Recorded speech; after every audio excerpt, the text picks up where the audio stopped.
bâtir un espace plus sûr et plus divers. Que pensez-vous de cet appel des pays membres de l'OIF aux géants du numérique? C'est le défi auquel vous êtes, vous aussi, confronté à la BNF. Je pense d'abord qu'il s'inscrit très clairement dans la déclaration du président qui a rappelé que la francophonie était au cœur d'une diplomatie ouverte, d'une diplomatie de coopération qui est à la fois une diplomatie culturelle, scientifique et économique. Donc nous voilà confrontés à une approche globale de la francophonie, à l'intérieur de laquelle la numérisation, les défis du numérique et de l'intelligence artificielle occupent une place particulièrement importante, qui est l'objet donc de l'appel lui-même. À la Bibliothèque nationale de France, où je viens d'arriver, la question n'est pas nouvelle.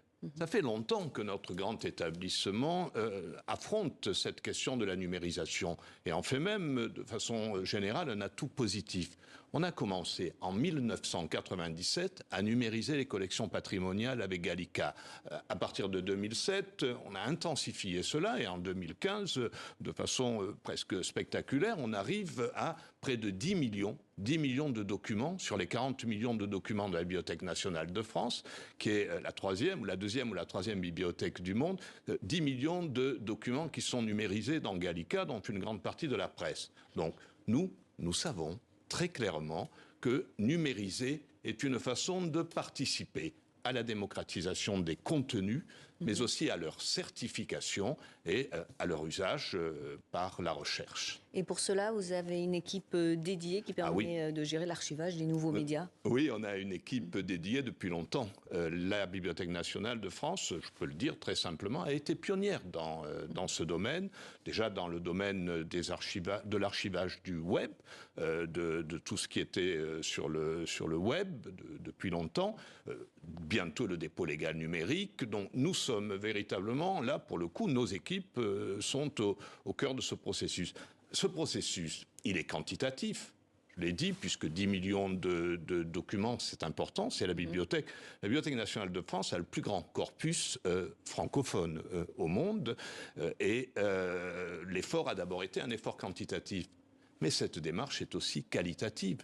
Que fait-on quand on numérise? Et quand on numérise maintenant, notamment avec le concours de l'intelligence artificielle, eh bien on rend plus facilement accessibles nos documents et on rend plus facilement accessibles nos documents en les certifiant. Ces deux éléments sont parmi les 28 articles de l'appel de Villers-Cotterêts. C'est extrêmement important. Certifier des contenus pour lutter contre la désinformation ou l'approximation historique et puis rendre plus accessibles ces contenus dans un processus que l'on appelle désormais, en utilisant un néologisme, le processus de découvrabilité. Alors, je vais rebondir sur ce que vous venez de dire. L'intelligence artificielle prend de l'ampleur dans de nombreux domaines, dont la littérature, les livres. Certains considèrent que c'est un risque d'appauvrissement de la langue. Et vous, qu'en pensez-vous? Vous voyez l'IA comme un danger ou plutôt comme une chance, une opportunité? Nous n'avons pas le choix.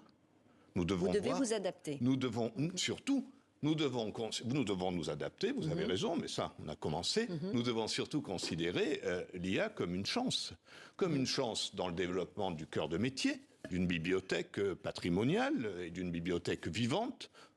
L'intelligence artificielle aide à accomplir un grand nombre des tâches du métier de bibliothécaire, de façon générale, mais surtout, nous devons voir l'intelligence artificielle comme une chance face à, oserais-je dire, le lecteur, l'usager et le chercheur. Parce que l'intelligence artificielle, en facilitant le processus de découvrabilité, la découvrabilité, qu'est-ce que c'est? C'est le fait de trouver plus facilement des choses qu'on ne cherchait pas. C'est important cela. Et pour cela, l'intelligence artificielle nous aide à identifier ou aidera le lecteur, le chercheur à identifier un certain nombre de sources, d'éléments dans une masse toujours plus grande de données numérisées. C'est dit d'une façon très simple, mais c'est un processus qui est simple en soi. Il faut simplement le maîtriser. De grands spécialistes de l'intelligence artificielle ont rappelé que l'intelligence artificielle était capable de répondre à des questions, mais elle n'était pas capable de les formuler, ces questions. Et là, nous avons toute notre place avec nos experts, nos spécialistes à la bibliothèque, comme dans de grands établissements documentaires patrimoniaux. Il existe un réseau francophone numérique auquel sont reliées toutes les bibliothèques francophones. De quoi s'agit-il et quel est son rôle précisément? Le réseau francophone numérique illustre une chose extrêmement importante qui est la nécessité de mettre les bibliothèques et les fonds documentaires au cœur d'une diplomatie de la solidarité, de la réciprocité, d'une vraie... Le livre et les documents, dans leur variété, sont vraiment au centre de cette géopolitique de la solidarité.